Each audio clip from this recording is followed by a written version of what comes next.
Bienvenido, bienvenida a un nuevo episodio de Neuropotencial. Hoy estoy aquí con Pau Bañón. Él es físico, entrenador personal y creador, junto con su compañero Pablo, de Ensomovers. Bienvenido, Pau. Hola David, ¿qué tal? ¿Cómo estás? En primer lugar, me gustaría que te presentases para aquellos oyentes que no te conocen y presentases también tu proyecto, Ensomovers. Pues, como bien has dicho, yo soy físico, eh, teórico, hice la carrera en Valencia y siempre he sido una persona que ha entrenado mucho, me ha gustado mucho entrenar y a la par que entrenaba física, o sea, que estudiaba física, tenía mucha curiosidad por saber cómo funcionaba el cuerpo humano. Entonces, además de estudiar física, en mis tiempos libres no solo entrenaba, sino estudiaba cómo aprender a entrenar, como la fisiología relacionada, nutrición, cómo optimizar el entrenamiento y demás. Y después de Ujú. muchos años estudiando todo esto, especialmente en el ámbito de gimnásticos, movilidad y un poquito artes circenses y similar, pues decidí que era un buen momento para compartir todo aquello que había aprendido. Y más ancho que largo, pues cogí y monté esta empresa con mi amigo Pablo Vázquez porque teníamos una visión muy similar con respecto al entrenamiento y nos llevamos muy bien. Y bueno, es una persona muy capaz y muy profesional. Y para mí eso es algo difícil de encontrar. Entonces, cuando vi un poquito la oportunidad, lo hablamos, decidimos lanzar hacia adelante Enso Movers, que ha sido desde que lo lanzamos, pues lo que decía antes, no sé exactamente el año, pero hace ya unos 8, 7, 8 años que lo lanzamos. Ha sido, más o menos, ha ido lado a lado con la física, que es lo que he continuado haciendo ahora mismo aquí en Alemania, en Heidelberg. Hice el máster en física teórica y ahora estoy acabando el doctorado en gravitación. Eh, y llevando ambas cosas de la mano, como decía. Cada una me da una cosa. Qué interesante. Luego te preguntaré por esto, por el tema de compatibilizar ambos proyectos, porque es algo que me interesa, yo también lo hago, y porque se lleva mucho la forma de pensar, esta de Ujú. que tienes que jugártelo todo una carta y lo típico de que mucho abarca, poco aprieta. Entonces, mira, mejor lo vamos a tocar ya como introducción y luego ya vamos a pasar a hablar de entrenamiento, pero en primer lugar quería ver un poco cuál es tu idea sobre esto. Pues yo creo que en el mundo voluble de hoy en día, jugártelo toda una carta es una mala idea. Porque, y esto me lo dio sobre todo la lectura de Nassim Taleb, del antifrágil en concreto, Ujú. la idea de crear sistemas robustos y resilientes al cambio.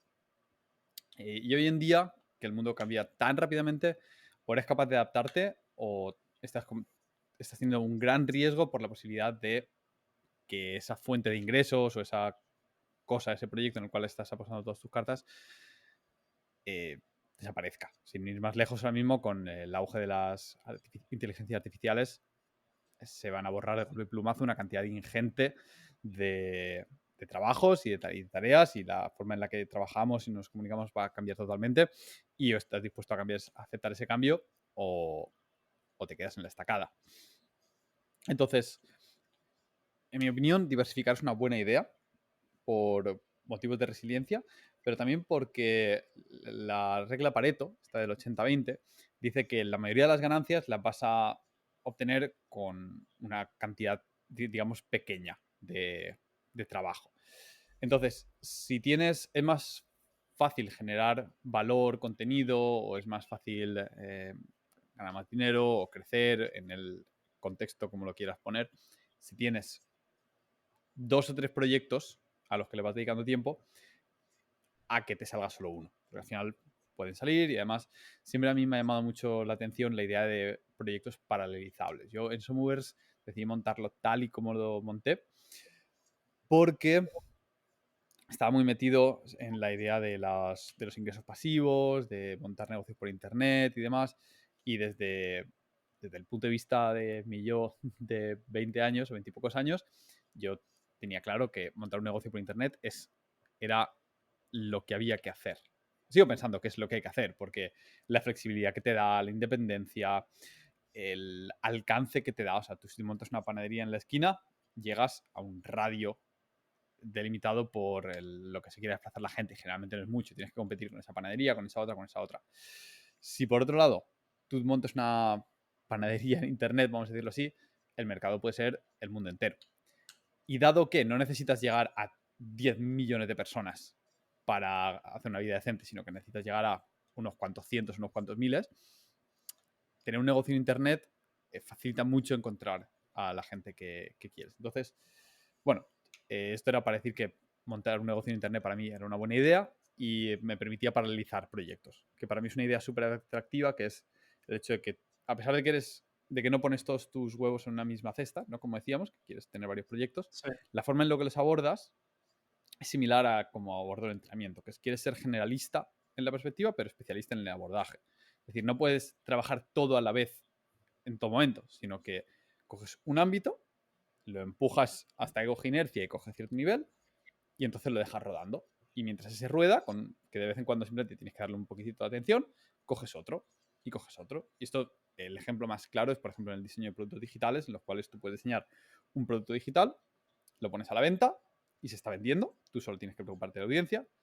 Y en el tiempo que se te libera, una vez que se acaba un producto digital, montas otro, lo pones a la venta, montas otro, lo pones a la venta. Y no necesitas que ninguno de ellos sea un super éxito para tener un income bastante decente. Porque ganar que te dé 200 euros uno, 200 euros otro, al cabo de unos años tienes una base muy amplia y muy diversificada y paralizable y relativamente pasiva, que tienes que dedicarle poco trabajo.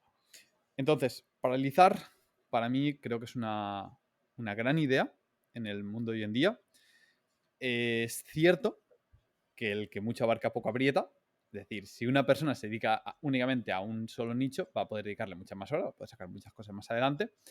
Pero como decía, dado que el retorno que obtienes no es lineal con la cantidad de trabajo que le pones, puedes ser considerablemente competitivo en cualquier ámbito con las primeras horas o la primera cantidad de esfuerzo que le metes, sobre todo si eres inteligente en cómo se meten esas horas. Es decir, dónde es el aspecto que le va a dar mayor remuneración a mi proyecto por cantidad de horas invertidas.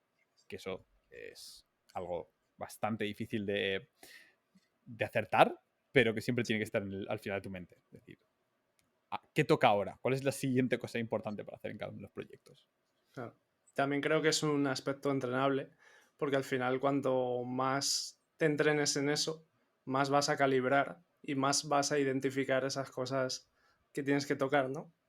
Sí, sí, por supuesto. El manejar proyectos en general es un arte que yo tengo la suerte de que se me da bien y de que me gusta y de que le he metido muchos sets, pero yo tengo que decir que yo vivo una burbuja de gente competente que, bueno, eso suena un poco mal, pero bueno, tengo la suerte de estar rodeado de gente que muy inteligente y gente que muy capaz y que le gusta este tipo de cosas. Entonces, tengo la sensación de a veces de que el manejar un proyecto es relativamente fácil. Es cuestión de, bueno, pues coges, miras lo que hay que hacer, lo desglosas en pequeñas tareas, pones en orden las tareas por prioridad y te pones al tajo y las haces. Pero esto no es la realidad de la mayoría de la gente. La mayoría de la gente, decidir qué tengo que hacer, cuáles son los pasos para desarrollar cada proyecto, cuáles son los aspectos de cada proyecto que necesitan desarrollo, organizar, categorizar y tener esta mentalidad cuadriculada, es bastante difícil y hay que practicarlo, vamos, desde Sí, luego. sí, sí, 100%. Y me gustaba que enfocases esto de determinada manera que en el entrenamiento también se cumple estos patrones, de que al final el enfoque que tenéis un poco en Enso Movers es un poco ese. Intentar dominar una habilidad, intentar dominar un movimiento, ponerte 100% a ello, no sé si 100% o 80%, sin descuidar ese 20% del otro. Y ya cuando lo dominas, como tú decías, que ruede. Y ya te puedes centrar en otra cosa. Entonces, me Sí, gustaría, Pau, y al hilo de esto, que expliques un poco en qué consiste Enso Movers y cuál es ese aspecto diferenciador de a lo mejor otras formas de entrenar. como dices, el entrenamiento comparte todos estos aspectos y de hecho tengo que recalcar más bien que para mí la transferencia más notoria ha sido del entrenamiento a la aplicación en mi día a día o en mi vida real. Es decir, el entrenamiento Sí, tiene un aspecto tangencial, sensorial, del que carece a veces la descomposición de proyectos. O sea, si tú puedes vivir en tus carnes, vamos a decirlo así, lo que es el sufrimiento y el retorno que te da, ¿no? Y el desglose en diferentes aspectos.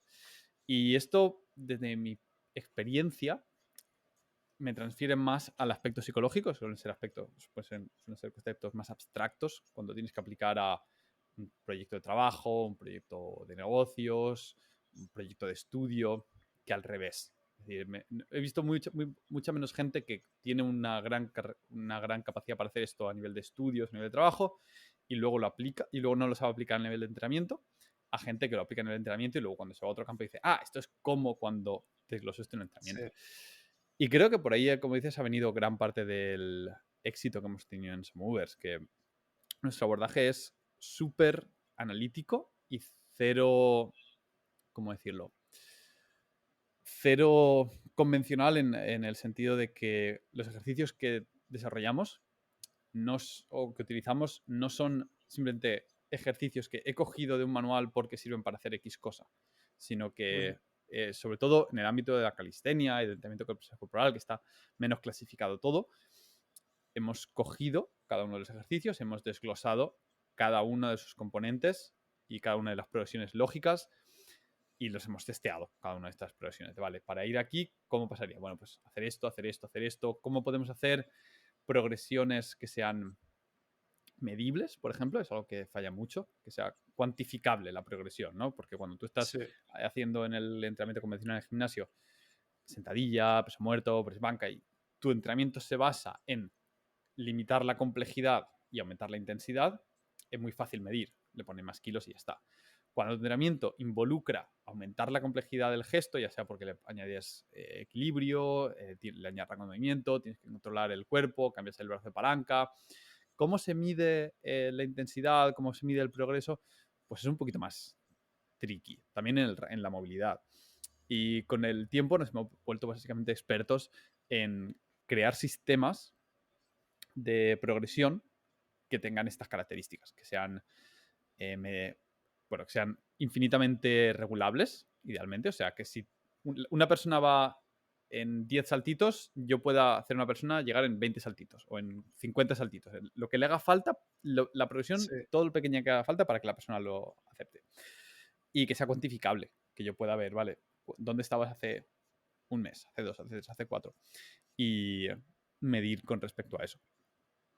Y creo que eso ha sido el gran éxito de Ensomovers, esa categorización de cada uno de los objetivos, que en este caso pues, son objetivos de trabajo de peso corporal, que pueden ir desde el desarrollo de sacar tus primeras dominadas o dips hasta objetivos súper complejos como desarrollar un pin una mano y saber, como decíamos, qué necesita cada persona. Hacer un esquema de prioridad de estos son los aspectos que tiene y saber identificar cuál es el aspecto que tiene más carencias y en el que tienes que poner más trabajo para sacar más rédito con respecto al progreso, que es el desarrollo de el discurso de que tienes que desarrollar tu eslabón débil más sí, que tus eslabones fuertes, que hacemos mucho énfasis en eso. Y luego la aplicación de todo esto a nivel súper individual. O sea, ahora porque tenemos productos digitales, pero seguimos teniendo una gran cartera de clientes con la que trabajamos de, de tú a tú y que es súper cercana y con la que hacemos este análisis de qué te hace falta a ti específicamente dentro de esta matriz de aspectos que compone este ejercicio para progresar. Y también nos sirve como campo de prácticas, ¿no? O sea, hay veces que se te ocurre una progresión y dices, mira qué guay esto, a ver si lo puedo meter aquí y allá, se lo pones a 4 o 5 estudiantes que están ahí en la línea y dices, a ver qué tal funciona. Y luego ves que algunas cosas se quedan, otras cosas se van, pero bueno, siempre mm, sacas información al respecto. sí. Comentabas, Pau, el tema de que tenemos que entrenar nuestro eslabón más débil y tú con tu vasta experiencia, que ya, pues, como dices, llevas 7 años haciendo con eso movers y haciendo asesoramientos de entrenamiento, habrás visto ciertos patrones en la población en general en cuanto a carencias de movilidad sobre todo o otro tipo de carencias físicas. Me gustaría que compartieras con nosotros cuáles son los principales patrones que has visto en cuanto a carencias. ¿En la movilidad o con respecto al entrenamiento físico en general? En primer lugar, en movilidad y luego también puedes comentar en entrenamiento. Pues la movilidad es que es catastrófico. La movilidad en la población general llega al punto de que yo veo algunos test de personas y me pregunto cómo suben escaleras de forma eficiente. Porque el escalón es demasiado alto para el rango que tienen de cadera. Al final, son las consecuencias de observar los rangos a los que te expones regularmente o a los que necesitas exponerte regularmente en tu día a día. Si yo no entrenara y no fuese un poco mono a la hora de moverme en mi día a día, ¿vale? Que yo me tomo el café en squat, a veces como en el suelo, yo qué sé, este tipo de cosas. Si no fuese por eso, me siento cruzando las piernas y demás. Mi cadera no necesita más rango de 90 grados, mi rodilla tampoco y mi tobillo tampoco. No necesitaría absolutamente nada de rango en posición overhead, todo el movimiento de la mano por encima de la cabeza, más allá de coger la caja de herramientas que está ahí encima de la estantería, no tendría necesidad y podría ponerla en un sitio más accesible. Y al final te haces a lo que usas. El cuerpo y casi todos los sistemas biológicos funcionan por una adaptación constante a lo que se usa y a lo que no. Y si algo, de forma que es, o sea, no son estáticos, que es un error muy común en la concepción de los sistemas biológicos, especialmente en el ámbito de la medicina, se suele decir, bueno, te duele esto, no lo toques, o no lo muevas, o déjalo tal cual, como si el parar de utilizarlo fuese como un objeto mecánico, que tú lo dejas y se queda quieto. Pero esto no es así, porque como el cuerpo se está regenerando constantemente, cada nueva célula, si no está expuesta a ciertas fuerzas, a ciertos rangos, a ciertas presiones, no se genera con la capacidad de tolerar esos rangos. Entonces, si a lo largo de los años tú nunca has movido tu hombro en posición overhead, nunca has movido tu cadera más allá de 90 grados, la rodilla y los tobillos, más allá de eso no van a entrar o van a tener muchas dificultades. Entonces, y no hablemos ya, pues, por ejemplo, de llegar a la cadera a 90 grados con la rodilla extendida, claro, pensando en cuando te sientas, que tienes por lo menos la rodilla flexionada, que le da un poco le da bastante margen a los isquios. Entonces, a nivel de cadera, la mayor debilidad suele ser los isquios, tanto a nivel de fuerza como de rango. O sea, a la gente le digo que cuando empiecen a entrenar esto, que te presento a tus isquios, llevan acompañados de toda tu vida, aunque no lo sepas, están ahí y es el momento de aprender a contraerlos, aprender a utilizarlos, ganar fuerza, ganar rango en los mismos y eso ya te va a dar mucho margen. Es por eso también que es el primer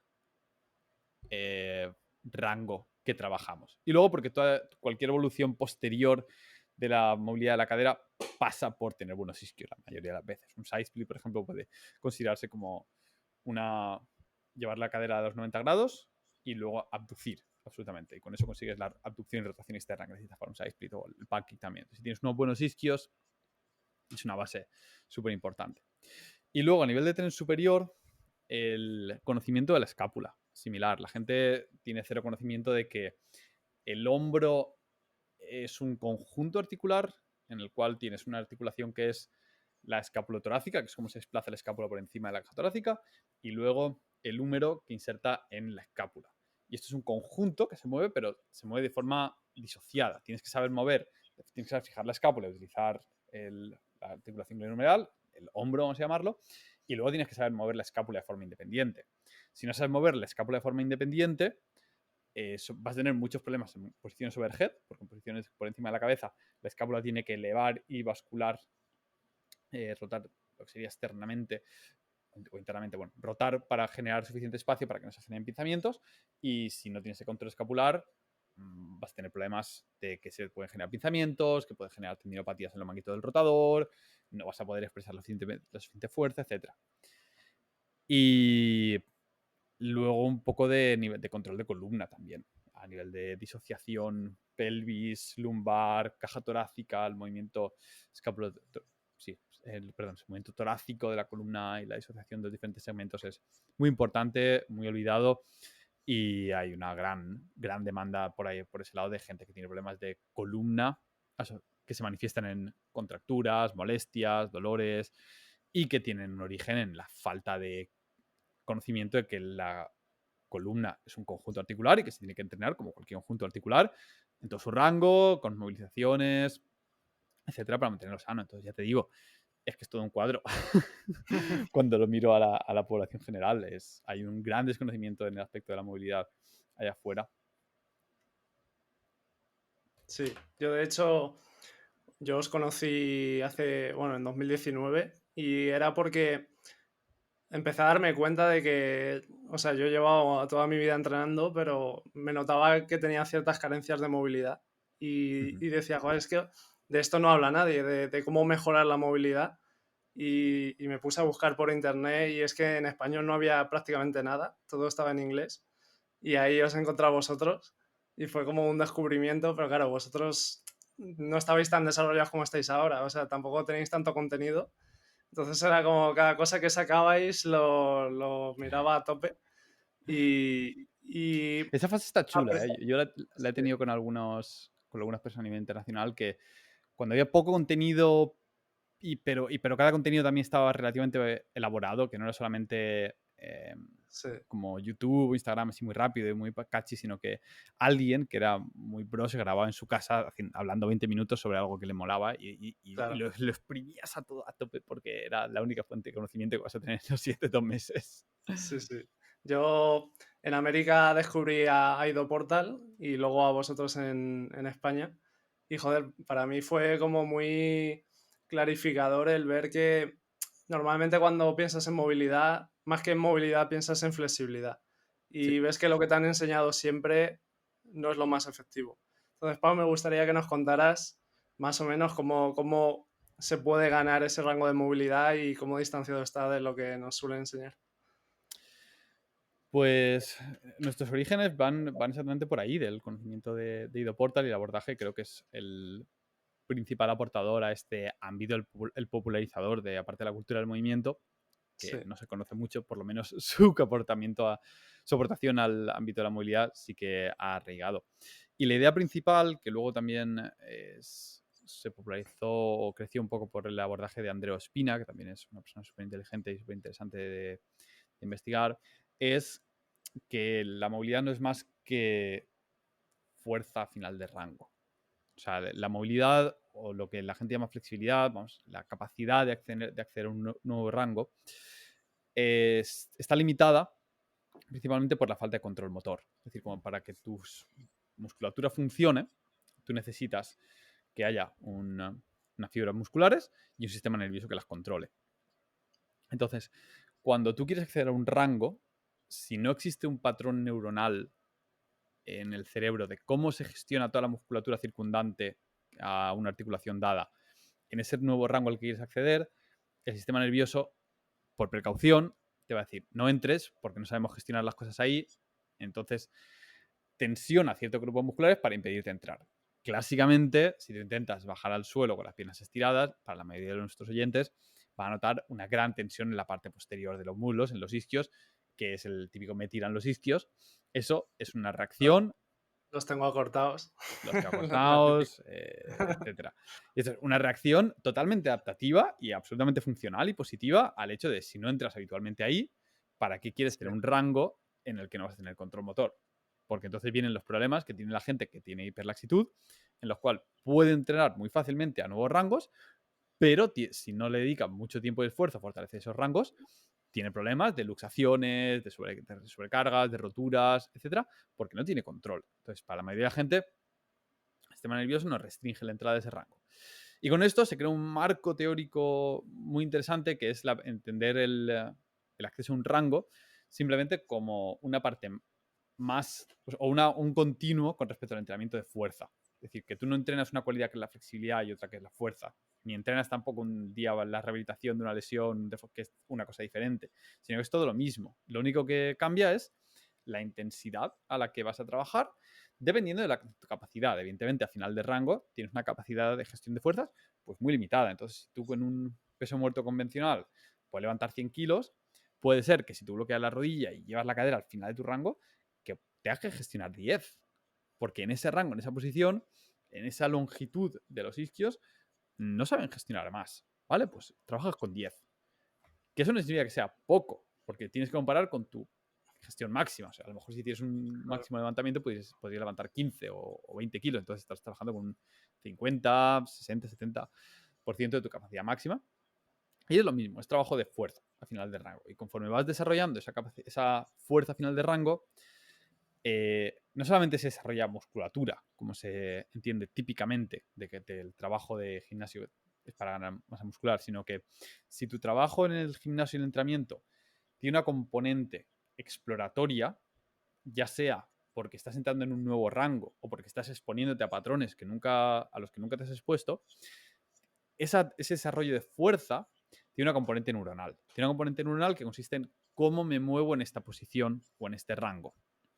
Y ese aprendizaje neuronal, que no tiene nada diferente a como puede ser aprender a hacer malabares, es un aprendizaje neuronal. Estás literalmente aprendiendo a mi musculatura se contrae y relaja así en esta posición.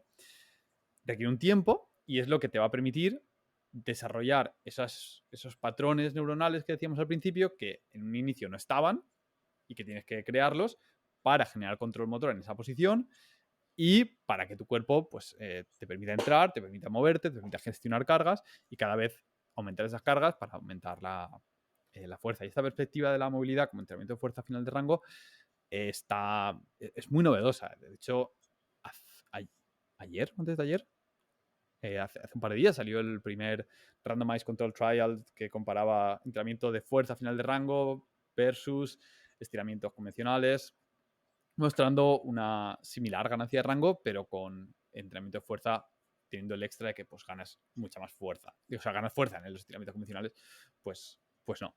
Y aquí una pequeña nota. En ciertos casos, las limitaciones también de rango a la hora de entrar en una nueva posición pueden deberse a limitaciones articulares. Esos existen, sobre todo con gente que a lo mejor ha tenido alguna lesión, alguna operación y demás, pero en la inmensa mayoría de los casos hay un gran margen para ganar rango simplemente por vamos a decirlo, desbloqueo neuronal. Si queremos poner un nombre así catchy. Sí. ¿Hay en alguna ocasión en la que pongáis a la gente que entrenáis entrenamientos pasivos, simplemente por mejora de flexibilidad? ¿O no hay ninguna situación en la que sea mejor? Dependiendo del objetivo. Si tu objetivo es generar sensación de relajación, de bienestar, Sí. los estiramientos pasivos tienen su cabida. Yo a lo mejor los puedo hacer algún día Sí, bueno, antes más de irme a yo, dormir. Pero como herramienta para ganar rango, sí, no. Pasivo nunca. Incluso aunque sean estáticos, que es diferente, la intencionalidad que hay detrás nunca es pasiva. O sea, tú puedes estar estático sin generar ningún movimiento, pero interiormente puedes estar pensando contra esta musculatura, contra esta otra, aprieta aquí, aprieta allá, intenta bajar el culo, intenta relajar aquella musculatura que está relajada. Hay una componente de activaciones internas que evidentemente pues, no se ve cuando sí. se sube a las redes sociales o lo que sea, pero que es un game changer. La intencionalidad con la que hacen las cosas, el intentar generar esa propiocepción de cada uno de las pequeñas musculaturas que rodean la articulación de esto aquí, esto allá, sube esto, baja lo otro, rota esta pequeña cosa aquí, intenta relajar para bajar la cadera. Está siempre, siempre, siempre, siempre. Nunca hay un entrenamiento totalmente pasivo, porque al fin y al cabo, si es totalmente pasivo, no hay un aprendizaje neuronal detrás, si no hay una intencionalidad o Sí. empujar esas barreras del rango. Yo desde aquí, para el que no lo haya probado, este tipo de entrenamiento de movilidad a final de rango, esto es yo os recomiendo probarlo, pero es muy desagradable. Te Es tienes muy que duro, claro. acostumbrar, pero se sufre, se sufre. O sea, yo A ver, no lo sufro igual que poniéndome una carga pesada en un ejercicio básico de levantamiento de pesas, por ejemplo.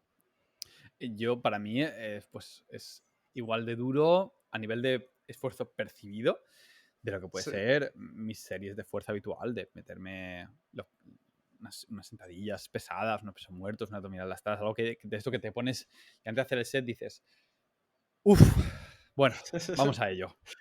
Pues igual, o sea, si estás haciendo un ejercicio de fuerza de movilidad, la verdad es que cualquier ejercicio, sí. y puedes mantener una conversación de forma holgada o puedes mirar el teléfono y tal, estás tirando tu tiempo. O sea, no estás tirando tu tiempo, es mucho mejor que no hacer nada, evidentemente, pero no estás maximizando lo que puedes sacar de eso. Sí. Vale, Pau, y quería preguntarte, ¿qué opinas tú del entrenamiento convencional y si piensas que cómo entrena el 90% de la gente en los gimnasios no es un entrenamiento óptimo o qué opinas tú de cómo entrena la gente en general?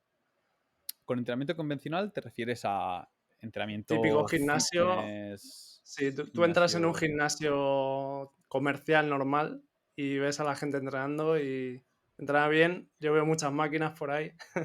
Pues para mí no soy capaz de juzgar la validez de un programa de entrenamiento viendo solamente la ejecución. Sí, Necesito saber el objetivo claro, de la persona y la ambición. Porque si una persona me dice, no, es que a mí me da exactamente igual la calidad de movimiento, mi objetivo es ponerme grande. Me parece estupendo. O si una persona me dice, mi objetivo es competir en powerlifting. Es lo que quiero. Powerlifting tiene 3 ejercicios, añades un par más por completar, básicamente, pero mi objetivo es ese. Y soy consciente de que existen otras opciones, pero esta es mi cosa.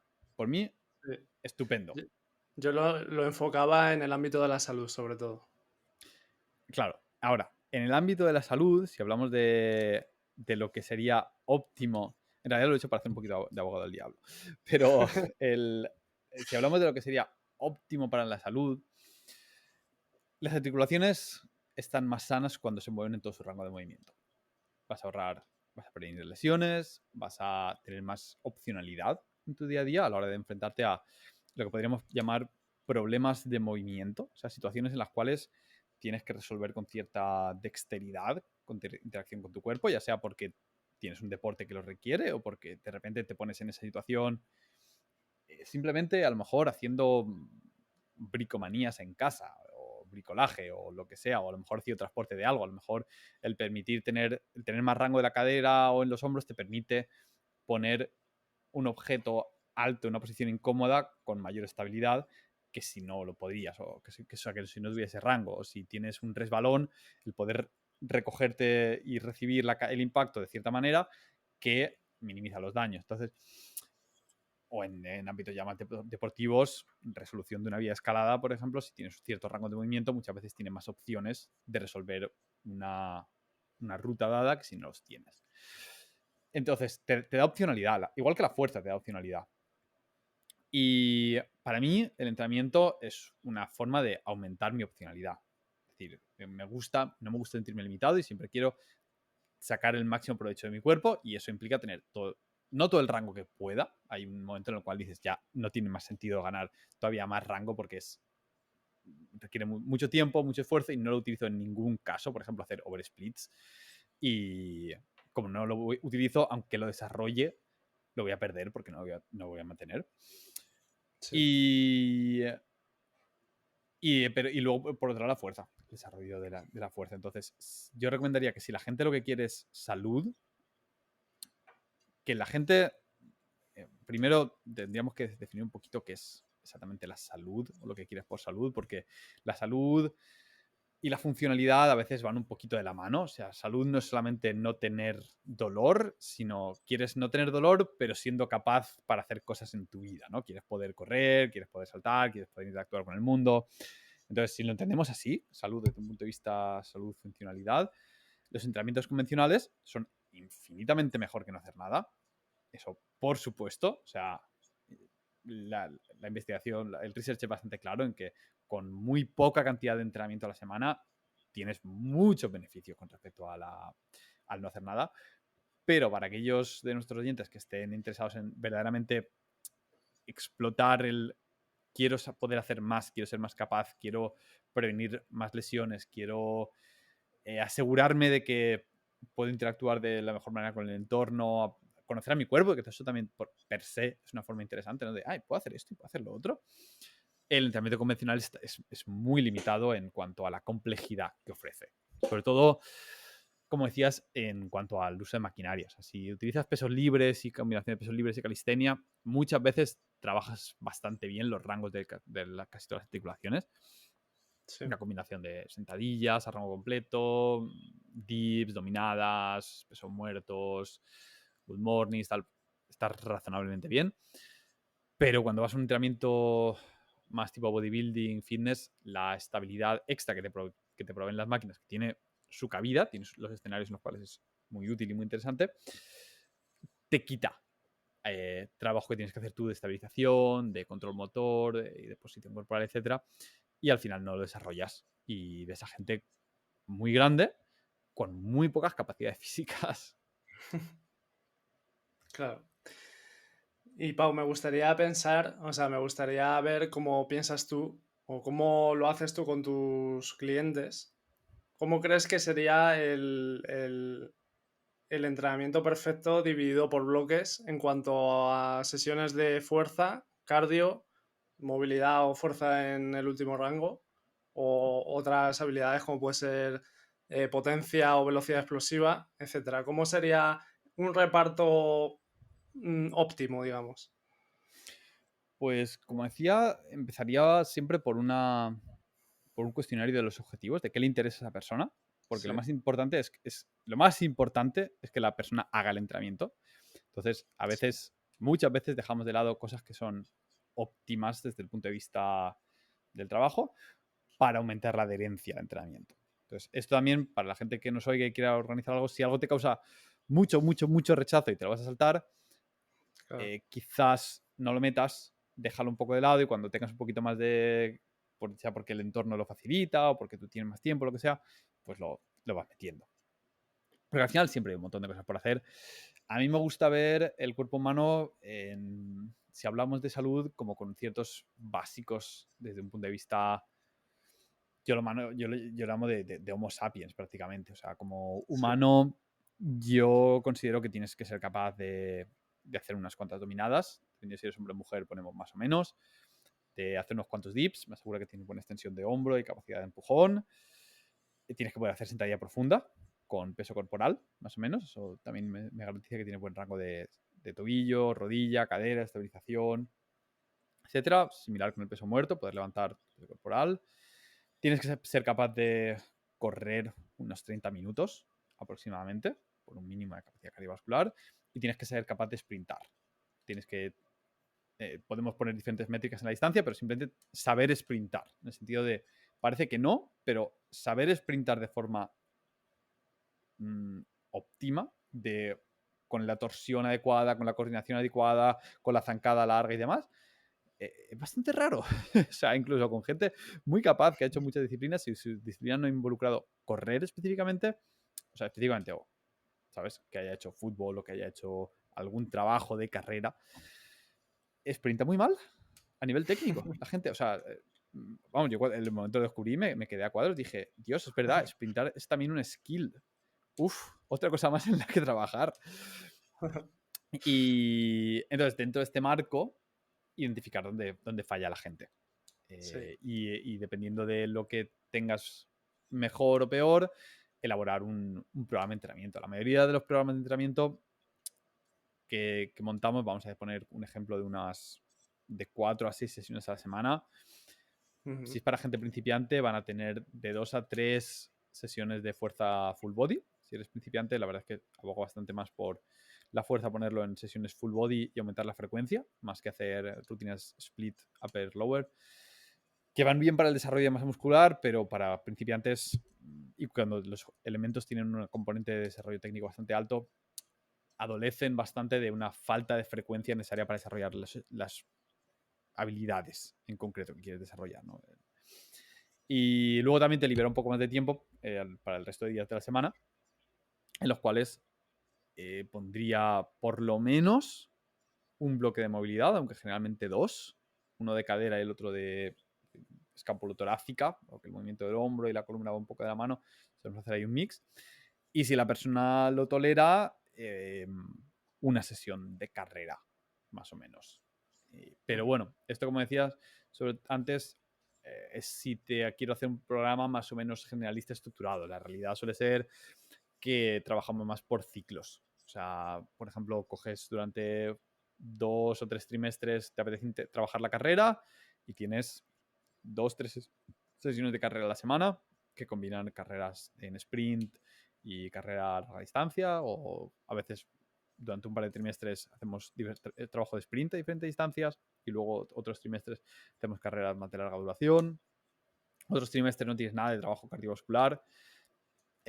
Cierto es que el trabajo de fuerza y movilidad casi siempre está presente, o siempre está presente básicamente, y se mantiene bastante bien. Una vez que desarrollas el trabajo cardiovascular, se mantiene bastante bien con algo de vida activa. O sea, si no haces nada en tu vida, no. Pero si regularmente, por ejemplo, haces trabajo de fuerza con alguna serie al fallo que te obliga a llevar la patata al límite, si utilizas la bici para moverte, si parte de tus hobbies implican una vida activa, ¿no? O sea, a lo mejor salir a la montaña o jugar unas pachangas con los amigos o lo que sea, el trabajo de cardio se mantiene bastante bien con el tiempo y creo que también es una de las cosas que, o sea, a ver, iba a decir una de las cosas que más beneficio va a dar en cuanto a sensación de bienestar. No existe las más cosas porque la capacidad de tener una musculatura fuerte y articulaciones sanas es también súper importante, pero desde luego se valora mucho cuando tienes la capacidad de correr sin ahogarte, sin sentir que rompes a sudar y te quieres morir a los 5 minutos, de poder hacer un sprint y notarte fuerte, poderoso, que las piernas dan zancadas y estables, que notas que cada zancada te propulsa hacia adelante. Es una sensación muy buena y que definitivamente hay que desarrollar. Un poquito, como decíamos al principio, decidiendo en qué aspecto poner más trabajo o menos, dependiendo de la época. Claro, 100%. Yo es que a mí me gusta mucho este método de entrenar un poco de todo y ser como lo más versátil posible, porque creo que eso también luego te da muchas transferencias a cualquier tipo de deporte que quieras hacer o cualquier tipo de actividad. Entonces yo siempre intento entrenar haciendo un poquito de todo y bueno, pues lo veo como más sostenible también porque es como muy variado. Entonces Sí, no te aburres. el riesgo de eso es no llegar a la dosis suficiente para generar las adaptaciones necesarias en cada uno de los esto, porque Claro. la forma en la que el cuerpo adapta es que hay, digamos que desde el cero cantidad de volumen, ya sea de carrera o de entrenamiento a la semana, hasta el overtraining total, vamos a decir, hay un espectro.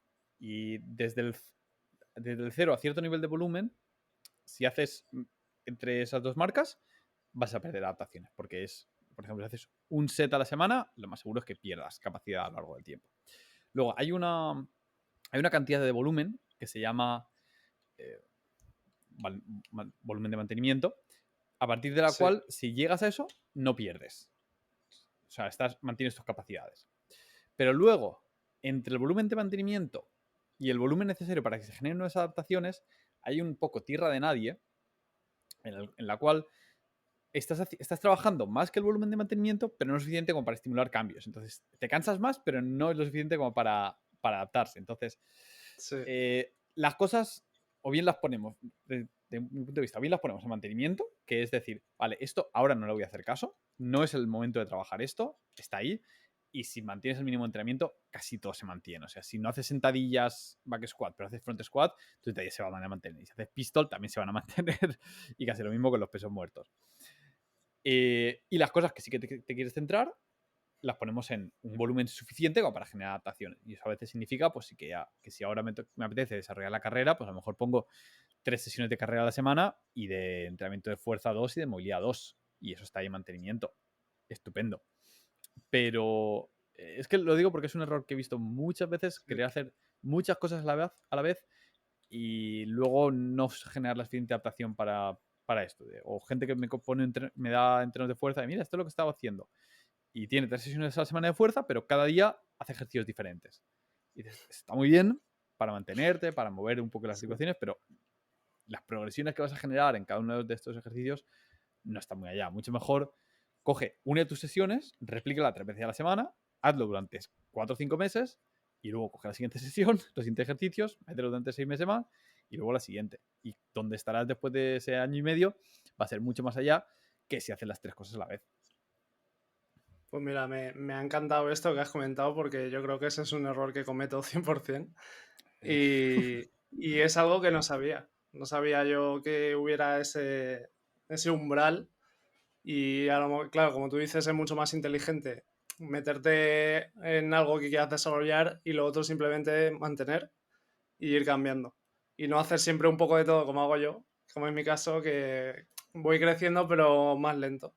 Sí. Entonces, sí, Y sí, el mantener, me ya ha te gustado. digo, en algunos casos hace falta que haya un mantenimiento específico, sobre todo cuando nada de lo que hay en programa correlaciona con lo que te estás interesado en hacer. Por ejemplo, imagínate que eh, llegas a cierto nivel de verticales y luego dices, vale, pues ahora voy a hacer calistenia con anillas. Te centras en eso. Vale, si no haces nada de handstand de verticales en 8 o 10 meses, pues vas a perder nivel, evidentemente. Pero con Sí. meter a lo mejor ahí una sesión a la semana, basta para mantener.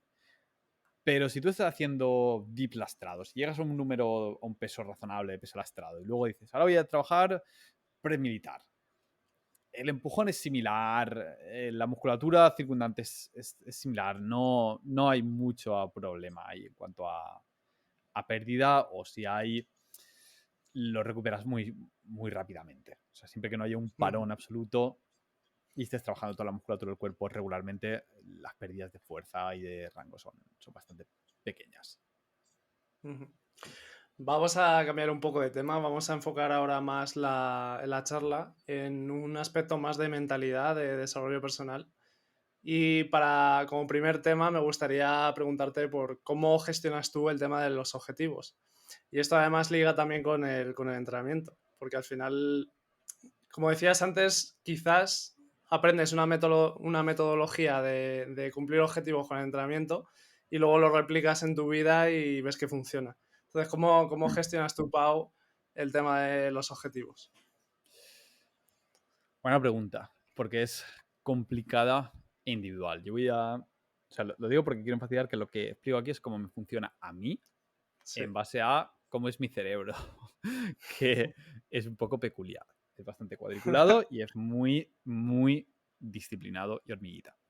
Entonces, a la hora de escoger objetivos, lo primero, vamos a diferenciar entre objetivos a largo plazo y objetivos a corto plazo. ¿Vale? Hay Ujú. objetivos que son a largo plazo, que puede ser quiero acabar mi doctorado en física, Sí. y objetivos a medio y corto plazo, que puede ser qué tengo que hacer hoy o esta semana y qué tengo que hacer este trimestre, por ejemplo. Entonces, lo más importante para mí es hacer todo esto que voy a decir se hace de forma consciente, ¿vale? O sea, en el sentido de, mucha gente cuando escucha estos podcasts dice, ah, sí, le doy una pensaica y luego ya lo hago. No, no, no. Tienes que sentarte y escribirlo. Tienes que tenerlo siempre en la cabeza. Tienes que entender la estructura de cómo un macro objetivo se ramifica en medio objetivos y en micro objetivos. Y dentro de eso tienes que hacer un análisis de qué es lo más importante hacer ahora, qué tengo que hacer para que el proyecto avance. Y ahí tienes que evaluar una mezcla de corto y largo plazo, porque digamos que a nivel inmediato contestar emails puede ser relevante, pero empezar a escribir ahora para que dentro de un mes y medio la cosa que el artículo que estás escribiendo, la tesis esté hecha, pues también es importante. Entonces, el escoger los objetivos, yo es un poco un arte.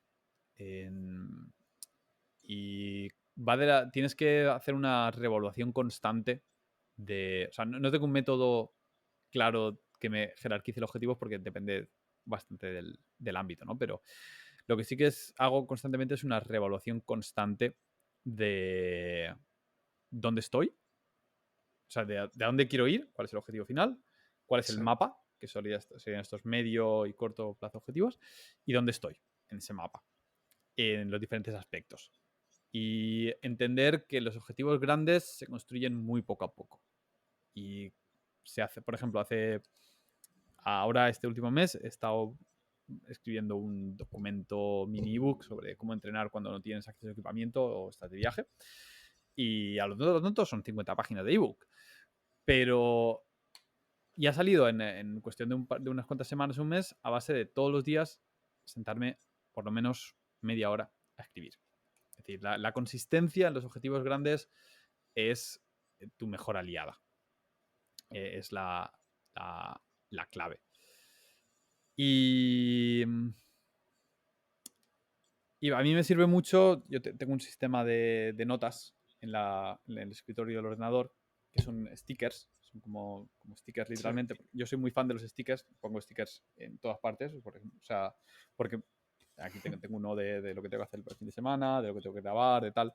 Y yo me llenaba la mesita de stickers con diferentes ámbitos, ¿no? Es decir, este es el sticker de Ensomus, este es el sticker del doctorado, este es el sticker de a nivel personal. Y voy escribiendo ahí lo que tengo que ir haciendo y lo voy tachando. Y hago una mezcla de stickers digitales y stickers físicos. Van un poco cambiando las cosas de uno a otro. Y cada día sí, miro en los bloques de tiempo que tengo que hacer. Por ejemplo, mi día está generalmente dividido en por la mañana es doctorado, luego hago una pausa para comer y echarme una siesta y por la tarde es en movers y entrenar. Entonces, en cada uno de esos bloques, antes de empezar, mirar los stickers y decir, ¿qué tengo que hacer? O sea, los stickers son como el sitio de vomitar las cosas, las tareas pendientes.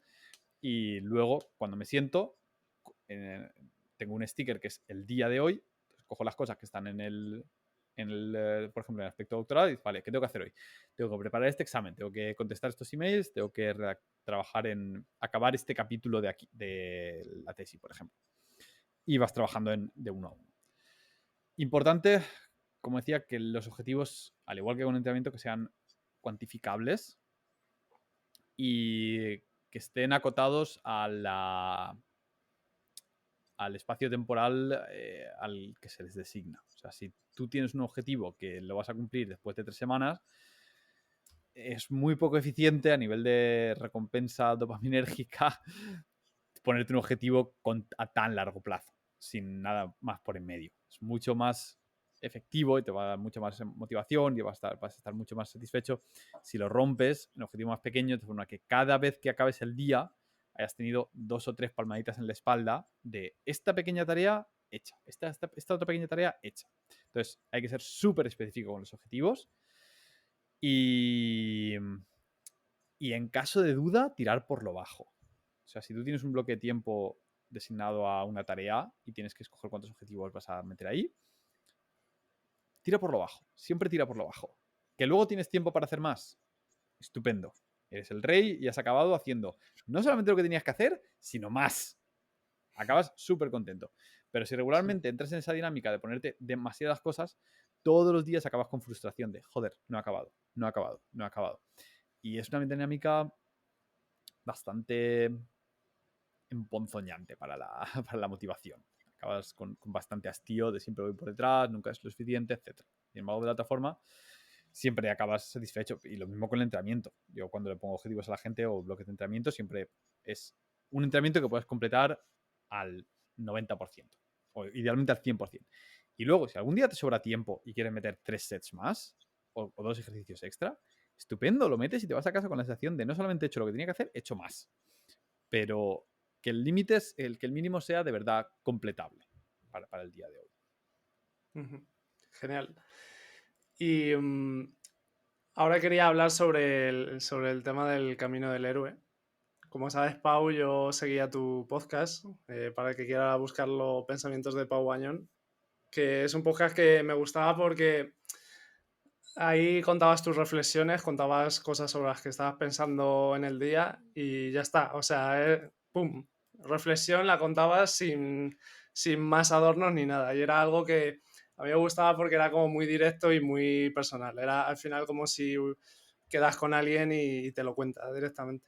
Entonces, ahí hablabas mucho sobre este concepto, el camino del héroe. Entonces, me gustaría, Pau, que lo contases aquí, qué es el camino del héroe, cómo podemos todos recorrerlo y cómo podemos usarlo para superar nuestros miedos y avanzar en la vida.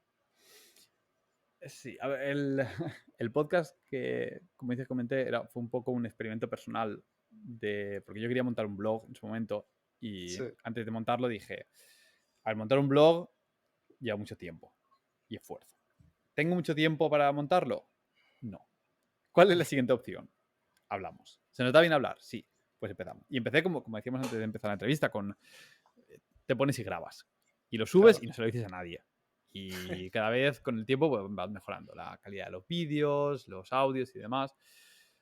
Y dado que no tenía tiempo ni ganas de ponerme a editar. Y además, yo soy bastante monje en el sentido de que pues, no tengo redes sociales, me da un poco de tiricia todo el mundo youtuber de corto las pausas, hago los vídeos rápidos, flashes, coloritos y tal.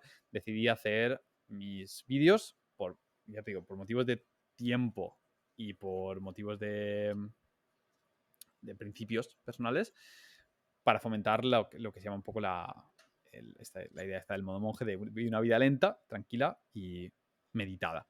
Y por eso los Sí. vídeos los decidí hacer así. Pongo la cámara, le doy al play y cuento lo que quiera que tengo en la cabeza en esos momentos. Porque la verdad es que no siempre es fácil encontrar una persona, incluso aunque sean amigos muy cercanos, a la cual le puedes decir, siéntate ahí que te quiero contar durante 20 minutos en lo que he estado pensando en el último mes. Entonces, pues puesto. Y bueno, en este podcast, ahora he pasado el camino del héroe, pero ha sido súper útil como desarrollo personal por varios motivos. El primero es que cuando necesitas exponer algo de forma oral, te obliga a repensarlo. Cuando dices, uy, quiero hablar de este libro. Muchos de nuestros oyentes habrán tenido la experiencia de encontrar algo que les suscite interés, curiosidad, algún libro, y quieren hablar de ello y se sienten torpes. Se sienten que hablas de ello y eres incapaz de transmitir al oyente la emoción o el interés o los puntos relevantes del libro, o la estructura, la lógica, el descubrimiento, lo que sea. Y cuando te obligas a hacer un vídeo al respecto, te pones en una posición en la cual necesitas hacer ese esfuerzo. Tienes que pensar, decir, vale, ¿cómo explico esto para que sea interesante, para que sea lógico, para que sea atractivo? ¿Cómo desarrollo mis habilidades lingüísticas y oratorias para que sea atractivo para el oyente? Te obliga a pulir vicios como los muletillas, etcétera. Y luego todo esto ha tenido enormes beneficios en mi confianza a la hora de hablar, a la hora de hacer presentaciones, a la hora de hacer narrativas. Y uno de los aspectos que más trascendencia ha tenido de todo esto bueno, pues podemos poner el link, imagino, en la descripción del episodio Sí. y demás para el interesado, es la idea del camino del héroe. El camino del héroe es una estructura arquetípica, narrativa, identificada por Joseph Campbell en su libro El héroe de las mil caras, y es como decía, una estructura narrativa consistente en que las figuras heroicas en todas las historias, o en casi todas las historias habidas y por haber, sigue un camino parecido, una serie de aventuras parecidas. La aventura, grosso modo, consiste en que es una persona normal, más o menos, y de repente se abre una puerta a la aventura. De repente hay algo que le invita a salir de su normalidad y salir a ese otro mundo que es el mundo de las aventuras. En el proceso, pues hay elementos típicos, suele haber algún tipo de mentor, alguien que le lleva un poco de la mano y le guía, y siempre hay cierta reticencia, ¿no? De, voy a la aventura, no voy, me quedo en casa, y esta pelea puede ser, o sea, esta pelea interna o la exposición a la aventura puede ser literal, como en una narración, como puede ser El Hobbit o El Señor de los Anillos, o Harry Potter, o Luke Skywalker, o puede ser una aventura romántica, más típicamente, llega una persona especial y de repente tu día a día se revoluciona y entras en un mundo metafórico nuevo que es el mundo de la persona enamorada, ¿no? Sí. Y una vez que el protagonista decide entrar voluntaria o semivoluntariamente en este mundo de la aventura, sufre ciertas fases que son características y que le hacen crecer antes de poder acabar la aventura. Entonces, entre estas fases, pues destaca, por ejemplo, la necesidad de pasar por por una, por un momento en el cual, por decirlo metafóricamente, el héroe tiene que confrontar o estar muy cerca de su propia muerte, que puede ser a nivel literal en las películas de Marvel, Los Vengadores. Todo este ciclo se repite una y otra y otra y otra vez, tanto a micro escala dentro de cada una de las películas como a macro escala a lo largo de las sagas, momentos en los cuales el héroe está a punto de morir y en ese último momento saca fuerzas de flaqueza de alguna fuente, forma o lo que sea, para superar esa dificultad y conseguir derrotar al villano o, más metafóricamente hablando, superar esa barrera con la que se ha enfrentado, ¿no? Y entonces esta muerte hipotética a nivel psicológico se interpreta como tienes que dejar morir a tu yo pasado para ser un yo nuevo. Tienes que dejar que tu yo anterior, con sus convicciones, con sus ideas, con sus experiencias, tiene que cambiar. Y el cambio necesariamente implica dejar hacia atrás parte de lo que eras para ser algo nuevo. Y esa parte es necesaria para sobrepasar estas dificultades mayores, ¿no? Arquetípicamente malo malísimo, pero como decía antes, puede ser ganarte el amor de la persona que te interesa, lo que sea. Y al final del camino del héroe, o de este ciclo, la persona típicamente vuelve a su vida normal transformada. Vuelve teniendo un aprendizaje detrás. Nacido de toda esta exposición a la aventura. Y lo que es interesante es que esta narrativa, que todos lo identificamos en las historias, en los libros, todos los libros de aventuras tienen la misma estructura, la tesis que propone Campbell es que esta estructura no es que la hayamos inventado para la narrativa, sino que es una estructura que hemos identificado en nuestro día a día y hemos extraído, la hemos destilado y la hemos confeccionado en forma de historia. ¿Por qué? Porque cuando contamos historias somos mucho más capaces de transmitir sabiduría que cuando nos la dicen de forma explícita y directa. Porque cuando te dicen que tienes que hacer algo de forma directa o no tienes que hacer algo porque es malo, generalmente nuestro cerebro tiende a decir, vale, sí, vale, lo que sea, y luego lo haces igualmente. Pero cuando te lo dicen en formato de historia, durante un tiempo estás viviendo, haciendo una simulación virtual de lo que sería experimentar todo aquello por lo que pasa ese héroe. Y eso genera un aprendizaje, por lo visto, mucho más efectivo. Y esto lo sabemos a nivel psicológico, que aquellas experiencias que suscitan una respuesta emocional grande se arraigan más en nuestra memoria. Entonces, cuando los aprendizajes los ligamos a intentar emular lo que ese personaje está viendo, se arraigan mucho más. Entonces, entender este camino del héroe es entender que nuestra vida es una constante exposición a nuevas dificultades. Es cada vez que sales por la puerta, básicamente, tienes la oportunidad de exponerte a nuevas aventuras, que puede ser conocer a alguna persona nueva, puede ser que tu jefe se enfade, puede ser que tu jefe se ascienda, puede ser que de repente haya un accidente a tu lado. Hay un millón de cosas que pasan en el momento que sales por delante de tu puerta. Y cada una de esas cosas que pasan tiene esa estructura. Puedes ignorarla y puedes seguir un poco en tu día muchas veces, o hay veces que te lleva consigo esa aventura y tienes que saber gestionarlo. Entender que durante estas fases de cambio, durante estos retos, estas aventuras, hay estas fases de cambio metafóricas que suscitan este cambio psicológico y saber que vas a tener que dejar morir una parte de ti para poder sobrepasar estas dificultades y crecer, a mí me ha ayudado mucho a entender todo el proceso de cambio que es la vida, entender que todo es un constante crecimiento, todos son constantes oportunidades para cambiar si estás dispuesto a entregarte voluntariamente a esa aventura y abrir, desde mi punto de vista, todas las puertas que puedas y entender todo como, vale, esto es una nueva aventura y a ver qué sacamos de aquí. El mero hecho de que te despidan lo puedes entender como se me ha acabado el mundo o como, vale, ¿qué hacemos ahora? Estamos en la puerta de la aventura, ahora estamos en un mal momento, tenemos que reconstruirnos, tenemos que sacar algo nuevo de aquí, tenemos que confrontar algo que nos va a hacer crecer, nos va a hacer madurar, nos va a hacer desarrollar nuevas herramientas, ya sea físicas, tecnológicas o psicológicas. Y esta estructura narrativa para mí ha resonado mucho, tanto a nivel de entender libros, películas y mi propia concepción psicológica del mundo, como a nivel motivacional. O sea, el hecho de entenderte a ti mismo como un héroe, creo que está chulo. Hay una... Sí. bueno, yo lo saqué de una canción, de un remix que hicieron de Joe Rogan, un momento de iluminación que tuvo, que decía que una buena forma de entender tu vida es imaginarte como el héroe de una película. Y decir, si tú fueses el héroe de la película, en esa situación, ¿qué haría el héroe? ¿Cuál sería su siguiente paso?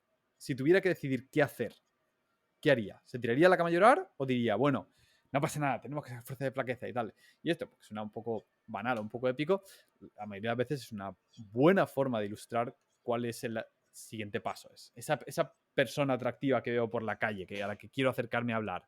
Si fuese yo el héroe de la película, ¿qué haría? Diría, bueno, no, es que está ocupada, ahora no me acerco y me voy a casa.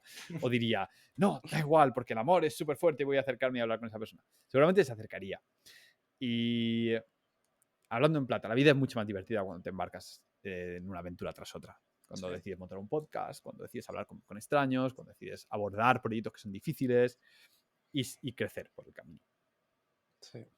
Al final se trata de también un poco la mentalidad esta de enfrentarte a tus miedos, a esa adversidad, a eso que siempre te da reparo y plantarle cara y, como dice el camino del héroe, matar el dragón. Que es Eso era. Aquí no se ve porque además está borroso, pero ahí detrás hay un póster de un héroe matando un dragón. Que es otro arquetipo que a mí me gusta mucho, la idea del héroe que mata el dragón.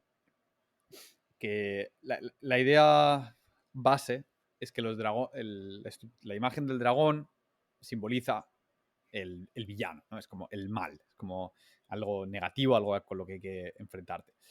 Sí. Y generalmente los dragones no se quedan en su cueva pacíficamente sin hacer nada. Generalmente dan por saco. Vienen, te roban a las ovejas, se llevan a los niños, te queman los pastos, etc. Entonces, eso se puede visualizar como pequeñas afrentas y oportunidades que tienes para confrontar al dragón, que en tu día a día se pueden manifestar con pequeñas, por ejemplo, pequeños conflictos con tu pareja que puedes decidir ignorarlo o puedes decidir confrontar el conflicto. O sea, decir, vamos a ver, esto que has hecho me ha molestado. ¿Por qué? Y sabes que es un posible dragón, porque a lo mejor es una conversación de 5 minutos, o a lo mejor es algo profundo que tienes que tirarte unas cuantas horas debatiendo al respecto, o que tu jefe te minusvalore, etc. Entonces, estos dragones, la idea es que si los dejas pasar, si los ignoras, generalmente crecen. Y cada vez se hacen más grandes y cada vez cuesta más enfrentarte a ellos. Y cuanto antes te enfrentes al dragón, más fácil es lidiar con él. Porque si tienes que esperar literalmente a que el dragón venga a arrasar tu aldea, a lo mejor es demasiado tarde y ya no tienes posibilidad de hacer nada. Es mucho más fácil, en el momento has identificado que hay un dragón en tus cercanías, decir, voy a acercarme a él y voy a intentar cargarme. A sabiendas de que la frente al dragón va a venir de la mano de todo el camino del héroe, con todas sus subidas, todas sus bajadas, con toda su evolución. Y esto está representado mitológicamente con la idea de que el dragón generalmente atesora oro o una mujer virgen, típicamente. Una princesa que ha raptado, algo del estilo. Y esto lo que simboliza a nivel narrativo es que aquello que te da más miedo, aquello que es más difícil, que es capaz de aniquilarte si quiere, aquello que es más peligroso, simbolizado por el dragón, que tiene sus orígenes, parece ser, en que los reptiles, cuando éramos monos, eran uno de nuestros mayores depredadores. Entonces hemos desarrollado la idea de este mega reptil alado como elemento de máximo terror. Atesora aquello que es más valioso, simbolizado por el dragón y la virgen. Entonces, toda esta idea de si quieres conseguir aquello que más valoras, tienes que enfrentarte a aquello que más temes, para mí ha sido una gran guía a la hora de decidir qué hacer muchas veces con mi vida. Es decir, ¿hacia dónde vas? Hacia aquello que te da más reparo. Esa cosa que te da más, pues ahí. Va también un poco de lo aprendí también un pequeño manifiesto que se llama The Flinch. El flinch es lo que en español llamamos achantarse. Es cuando algo te va a dar un susto o algo así, esa reacción aversiva involuntaria que tenemos ante cualquier susto o cualquier cosa de estilo. Ese es el flinch. Y es un pequeño libro elaborando que esa reacción aversiva ante ciertas cosas tenemos que interpretarla como señales de neón, de aquí es donde tenemos que hacer algo. Si algo te da mucho palo, si algo te da mucha fricción, te da miedo, no te lo tomes como algo a lo que evitar, sino como una señal de que hay trabajo que hacer. Y como decía, esto puede significar que el sobrepasar el miedo a acercarte a hablarte con una persona desconocida en la calle puede tener como consecuencia que a lo mejor te casas con esa persona. Es que no lo sabes. Es que a lo mejor hablas con esa persona mañana y 60 años después dices, podría haberme ido a mi casa igual que he hecho otras 1000 billones de veces y no me he casado con esta persona. Es una puerta a la aventura. O puede ser que el confrontar a tu jefe con el hecho de que a lo mejor no te valora lo suficiente, dice, wow, pues es verdad, no me había dado cuenta que esto y esto que habías hecho tiene este valor, te podemos ascender, podemos subir el sueldo, o a lo mejor te despide y a lo mejor tienes que lidiar con otro dragón todavía más grande. Pero la proposición es una proposición, es un acto de fe al final, es lo que tienes que hacer de creo que si abordo los problemas de forma directa lo antes posible, la resolución final va a ser la mejor de todas las posibles. Para mí es algo que me ha ayudado mucho. Con todo, con mis parejas, con mis amigos, cuando ha habido algún tipo de conflicto, alguna cosa. En el momento se detecta, es decir, oye, ¿esto qué? Y la mayoría de las veces es nada. A lo mejor la mayoría de las veces es nada, oye, estaba cansado y esto me ha sentado un poco mal y ya está. Oye, disculpa, ya está, fin, vale. Pero otras veces el tener esa dinámica hace que de repente te dice, pues mira, es que el otro día tú me contestaste así y esto me ha sentado mal, lo llevo arrastrando desde entonces y es que cuando haces esto siempre me frustra y nunca te lo digo, pero hoy estaba cansado y entonces dices, aquí hay algo más de lo que parecía, que este dragón es un poquito más grande. Entonces, vamos a abordarlo lo antes posible para evitar que crezca. Entonces, esta idea, esta narrativa del héroe que mata al dragón y sobre todo la idea de que va por el dragón de forma voluntaria, que no se espera en su aldea a que el dragón venga a robar todo y a quemar todo lo que aprecia, sino que dice, a sabiendas de que puedo morir yendo por el dragón, voy, cojo mi armadura, cojo mis cosas y voy voluntariamente. Crea una actitud que creo que es súper positiva en la vida, de no huir de tus miedos, sino confrontarlos, siempre con valentía. Sí, sin duda que es una gran brújula para situarnos y actuar. Y es lo que tú dices, que conforme más lo hagamos, más fácil nos va a resultar confrontar a ese dragón, confrontar esos miedos.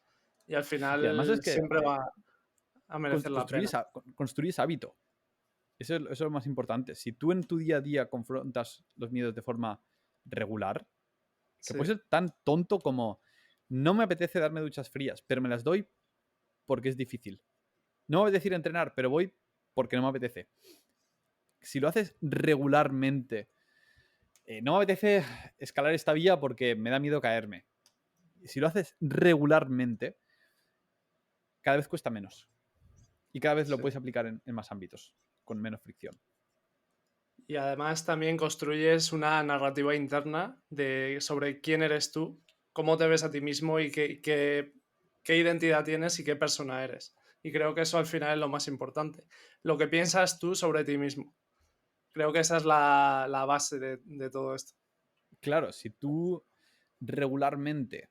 O sea, esto además es súper interesante hilarlo con la perspectiva de la psicología comportamental que he estado leyendo en los últimos meses, de que no hay un yo interno, no hay tal cosa como una mente subconsciente de la cual emergen nuestros deseos, nuestros conocimientos, nuestra personalidad, sino que el cerebro va desde la vista de la psicología comportamental y de la investigación de un autor que se llama Nick Chatter, que tiene un libro que se llama La mente es plana, que grabé hace poco, que no hay un subconsciente, que el cerebro es una máquina de improvisar y va montando el quién eres tú en cada momento. En cada momento que tú le preguntas, de repente se lo inventa un poco en base a la coherencia de las experiencias pasadas, la concepción de que tiene uno de sí mismo, etc. Entonces, si tú creas el hábito de enfrentar las cosas difíciles y superarlas de forma exitosa,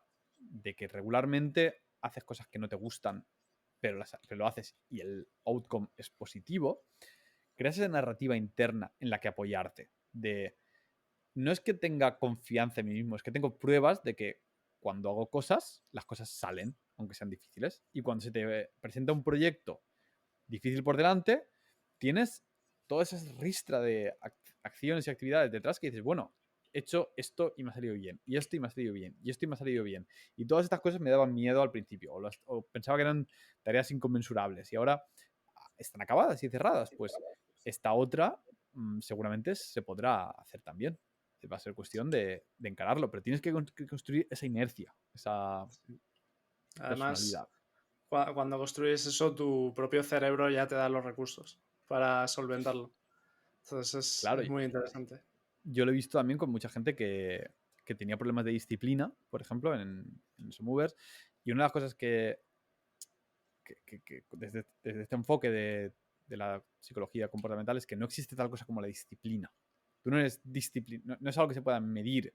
La disciplina es un poco una abstracción de ciertos comportamientos en un entorno particular. Entonces, gente que no era disciplinada utilizaba el no ser disciplinada como excusa para no ser disciplinado. Si no entiendes la disciplina como una excusa o como una característica personal, sino que simplemente te olvidas del concepto de disciplina y dices, tengo que hacer esto, en este caso el entrenamiento, 5 veces por semana. Y esta semana me lo he saltado 2 veces. ¿Vale? Pues la semana que viene menos. La semana que viene me lo he saltado una vez solo. Estupendo, palmadita en la espalda. Y la semana siguiente, una vez, palmadita en la espalda. La siguiente semana me lo he saltado 2 veces. Vaya, otra vez, vuelta al camino. Y cada vez vas reduciendo la cantidad de sesiones que te saltas. Cada vez con estrategias como las que decíamos antes. Redactando el entrenamiento, con registros, facilitando el entorno, estructuras de diarias, etc. Y cada vez te la saltas menos. Lo que antes te la saltabas una vez a la semana, ahora te la saltas una vez al mes. Y luego una vez cada 3 meses. Y luego una vez cada 6 meses. Y poco a poco, de repente un día miras hacia atrás y dices, ostras, soy lo que la gente diría una persona disciplinada. A pesar de que yo sigo siendo yo. Simplemente he aprendido a no saltarme estas cosas. Entonces, Sí. es cuestión de crear ese hábito. Esa, en cuantos más ámbitos puedas. Si puedes crearlo en entrenamiento, si puedes crearlo con duchas frías, si puedes crearlo con... yo pongo mucho el ejemplo de hablar con desconocidos, porque la verdad es que da bastante palo. O sea, hay veces que simplemente hablo con desconocidos porque me da palo. Y no solo con cualquier persona. Si veo una persona en el gimnasio que está levantando un peso considerable, a lo mejor me hace que decirle, tío, está muy bien eso que está levantando.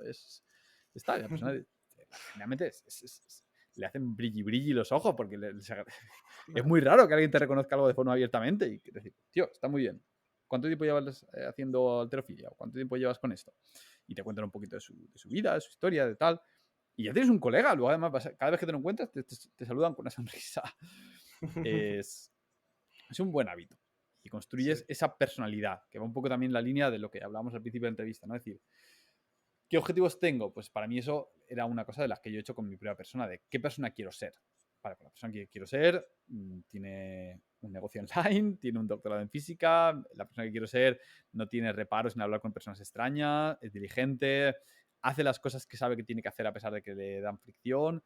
Y a lo largo de los años, cada vez que he tenido que tomar una microdecisión es literalmente de esta tarde me voy al jardín con la hamaca o me siento a trabajar.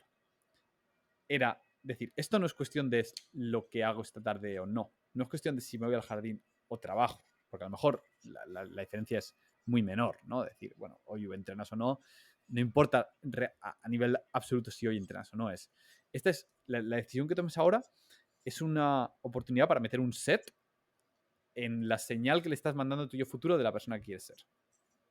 Es decir, si tú hoy te saltas entrenamiento, mañana vas a ser el tipo de persona que se ha saltado el entrenamiento. Y vas a mirar hacia atrás y vas a decir, hoy soy un poquito más débil de lo que era ayer. Pero si hoy dices, no me apetece un carajo entrenar, estoy súper cansado, pero voy a coger la mochila y voy a ir al gimnasio a hacer lo que pueda. Y aunque salga una sesión terriblemente mala, he ido y he hecho lo que tenía que hacer. Sin presión externa, porque yo mismo me he dicho que lo tenía que hacer. Al día siguiente, cuando ya estás mucho más fresco y despejado después de una buena noche de sueño, miras hacia atrás y dices, wow, buen trabajo. Eso no me apetecía absolutamente nada, pero he cogido la mochila y he ido. Y eso construye. Entonces, cada vez que tienes esa oportunidad, esa bifurcación en el camino de A o B, y A o B no importa mucho a nivel de hoy, de Sí, si no lo hago hoy, lo hago mañana. Ya, pero ¿qué tipo de persona estás escogiendo ser si haces A o B? Para mí eso ha sido una gran fuente de claridad en los momentos de decisión. Hay a veces, evidentemente, esto se puede entender como una oda al trabajo duro de siempre, de tal. No, hay veces que conscientemente digo, no, ahora me apetece construir recuerdos con los amigos y me voy a salir a tomarme unas cervezas al lado de la hoguera esta noche. Y lo hago encantadísimo. Pero lo hago conscientemente. Lo hago a sabiendas de decir, sí, estoy dejando de lado esto y esto y esto y hoy quiero invertir en esta otra cosa. Y es importante para mí hacer las cosas de forma consciente y con claridad. Genial. Pues Pau, vamos a ir acabando. Te voy a hacer la última pregunta, que es la que le hago a todo el mundo. Y es que me recomiendes un libro, una peli o una serie. ¿De qué cariz? ¿Quieres aprender? ¿Quieres disfrutar? ¿Quieres pasártelo bien? Freestyle. Algo que lo Freestyle. primero que se te venga. Lo que Pues tú mira, quieras. de libros, si no te has leído El Camino del Héroe, es un buen libro. El poder del mito también está chulo, es un poquito más amplio. El héroe de las mil caras es el libro donde se elabora toda esta idea del héroe, y el poder del mito es un poquito más general, habla del camino del héroe y otros mitos. Y a nivel de psicología, que hemos visto, La mente es plana. La mente es plana de Nick Chater me rompió el culo hablando en plata. De leerlo y decir, Dios es verdad. O sea, no hay profundidad, no hay un yo, no hay un subconsciente, es todo improvisación e ilusión de profundidad. Todo lo que hace el cerebro, todo. Es súper interesante. Y si quieres una serie, yo soy poco de series, pero las pocas que he visto hace poco que me han gustado ha sido Arcane, que va a salir una segunda temporada dentro de poco, y The Voice. The Voice, sobre un mundo donde los superhéroes son corruptos y es un grupo de gente intentando pelear contra ellos. Son bastante entretenidas. Me suelen gustar las series que no son infinitas. Tengo que coger una serie y digo, tiene 8 temporadas, no la voy a coger. Entonces estas dos, de momento, las he cogido a tiempo y son realmente cortitas y entretenidas. Genial. Pues muchas gracias, Pau. Ha sido un placer tenerte por aquí. Yo siempre digo que en mi proyecto me gusta atraer a gente que he consumido su contenido durante muchos años y que me han aportado y admirado. Y tú estabas en esa lista desde que empecé el podcast, así que te tacho y para mí es un placer haberte tenido por aquí. Me hace mucha ilusión. El placer es mío, ha sido muy divertido, la verdad. Como decían, no es habitual tener la oportunidad de contar todas estas cosas que me rumian muchas veces por la cabeza, y tener la oportunidad de compartirlo con gente que no es conocedora de mi canal es de verdaderamente un placer. Genial. Y más haciendo con alguien que lo ha escuchado y que le ha servido, le ha inspirado y demás, es de verdaderamente un honor. Genial, pues muchísimas gracias. Y nada, a los oyentes, si os ha gustado, compartirlo con las personas que creáis que les puede interesar, darle like, suscribíos y nos vemos en el siguiente episodio. Un abrazo.